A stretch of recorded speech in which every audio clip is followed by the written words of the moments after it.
Hello friends, വളരെ soft ആയിട്ടുള്ള ടോർട്ടിയ bread തയ്യാറാക്കിയെടുക്കുന്നത് എങ്ങനെയാണ് കണ്ടു നോക്കാം. ഈ ഒരു ബ്രെഡ് വെച്ചിട്ട് വളരെ എളുപ്പത്തിൽ chicken wrap, meat wrap, vegetable wrap ഒക്കെ തയ്യാറാക്കാം.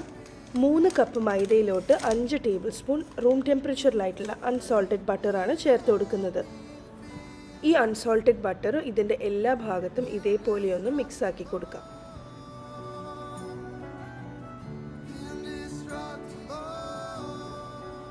ഏകദേശം 1.5 ടീസ്പൂൺ ഉപ്പും പിന്നെ അതുപോലെ തന്നെ 1 ടീസ്പൂൺ ബേക്കിംഗ് പൗഡറും കൂടെ ചേർക്കാം. എന്നിട്ട് വീണ്ടും ഇതിനെ ഒന്ന് ഇതുപോലെ മിക്സ് ചെയ്തെടുക്കാം.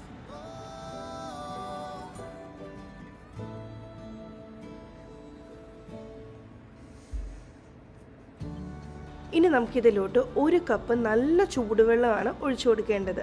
ഇതെല്ലാം കൂടെ ഒരുമിച്ച് ഒഴിക്കരുത്, കുറച്ച് ഒഴിച്ചെടുത്ത് മിക്സ് ചെയ്തെടുക്കാം. ഇതിന് നല്ല ചൂടുള്ളതുകൊണ്ട് തന്നെ നമ്മൾ മിക്സ് ചെയ്യുമ്പോൾ കുഴയ്ക്കുമ്പോൾ കൈ പൊള്ളാണ്ട് പ്രത്യേകം ശ്രദ്ധിക്കണം.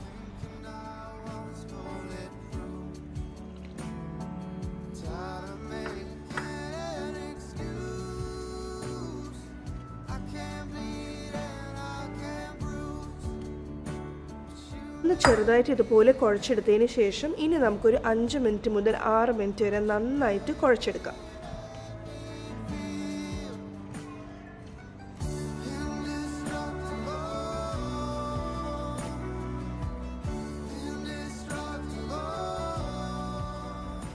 ഇതുപോലെ ഒന്ന് ഫ്ലാറ്റ് ആക്കി കൊടുക്കാം. അതിനുശേഷം ഇതേപോലെ കട്ട് ചെയ്തെടുത്തതിന് ശേഷം നമുക്ക് ഏകദേശം 10 പോർഷനാക്കി ഡിവൈഡ് ചെയ്യാം.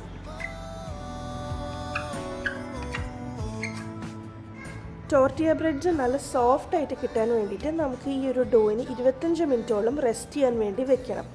അപ്പോൾ ഇതിനായിട്ട് ഒരു ക്ലിംഗ് റാപ്പിൽ കുറച്ച് അൺസോൾട്ടഡ് ബട്ടർ കൊണ്ട് ഗ്രീസ് ചെയ്തതിന് ശേഷം വേണം ഇതിനെ കവർ ചെയ്ത് വെക്കാനായിട്ട്. അല്ലെങ്കിൽ ചിലപ്പോൾ ഈ ഡോ ഡ്രൈ ആയി പോകാൻ ചാൻസ് ഉണ്ട്. ടോർട്ടിയ ബ്രെഡ് കുക്ക് ചെയ്ത് കഴിയുമ്പോൾ നമുക്ക് ഇതുപോലെ ഒരു ടവലിൻ്റെ അകത്ത് വെച്ച് കവർ ചെയ്ത് വെക്കുകയാണെങ്കിൽ ഇതിൻ്റെ സോഫ്റ്റ്നെസ് വേഗം നഷ്ടപ്പെടില്ല. ഏറ്റവും ബെസ്റ്റ് എന്ന് പറയുന്നത് ഈ ടവലോട് നമുക്ക് ഒരു കാസറോളിൻ്റെ അകത്ത് കവർ ചെയ്ത് വെക്കുകയാണെങ്കിൽ അത് നല്ലതായിരിക്കും.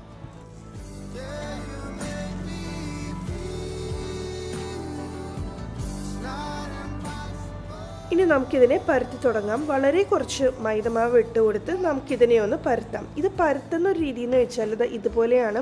നടുക്കുന്ന മുകളിലോട്ടും നടുക്കുന്ന താഴോട്ടും പിന്നെ തിരിച്ചു വെച്ച് വീണ്ടും നടുക്കുന്ന മുകളിലോട്ടും നടുക്കുന്ന താഴോട്ടും ഇതുപോലെ ഒരു 2-3 പ്രാവശ്യം ചെയ്തതിന് ശേഷം പിന്നെ നമ്മൾ സാധാരണ പോലെ പരത്തി മാക്സിമം വലുതാക്കി മാക്സിമം തിന്നാക്കി എടുക്കാനായിട്ട് ശ്രമിക്കാം.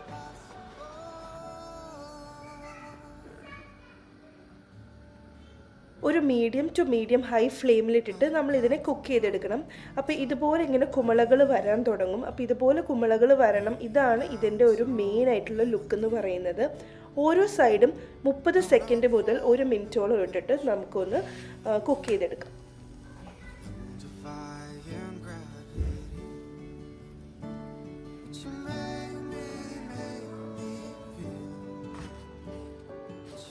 ഇത് പരത്തിയെടുക്കുമ്പം അത്യാവശ്യം നന്നായിട്ട് തന്നെ കനം കുറച്ച് വേണം പരത്തിയെടുക്കാനായിട്ട്. അത് പ്രത്യേകം ശ്രദ്ധിക്കുക. അപ്പോൾ കണ്ടില്ലേ, വളരെ സോഫ്റ്റ് ആയിട്ടുള്ള ടോർട്ടിയ ബ്രെഡ് ഇവിടെ റെഡി ആയിട്ടുണ്ട്. അപ്പോൾ എല്ലാവരും ഇത് തീർച്ചയായും ട്രൈ ഔട്ട് ചെയ്ത് നോക്കണം. വളരെ സിമ്പിളാണ്. നമ്മൾ കടയിൽ നിന്ന് വാങ്ങിക്കുന്നതിലൊക്കെ ഒരുപാട് ടേസ്റ്റിയാണ്. വീട്ടിൽ ഫ്രഷ് ആയിട്ട് ഉണ്ടാക്കിയിട്ടുണ്ടെങ്കിൽ ഇത് ചൂടോടുകൂടി കഴിക്കുമ്പോഴായിരിക്കും ഏറ്റവും ടേസ്റ്റ് ആയിട്ട് ഉണ്ടാവുക. അപ്പോൾ എല്ലാവരും ട്രൈ ഔട്ട് ചെയ്ത് പല വെറൈറ്റി റോൾസും റാപ്സൊക്കെ ട്രൈ ചെയ്ത് നോക്കുക.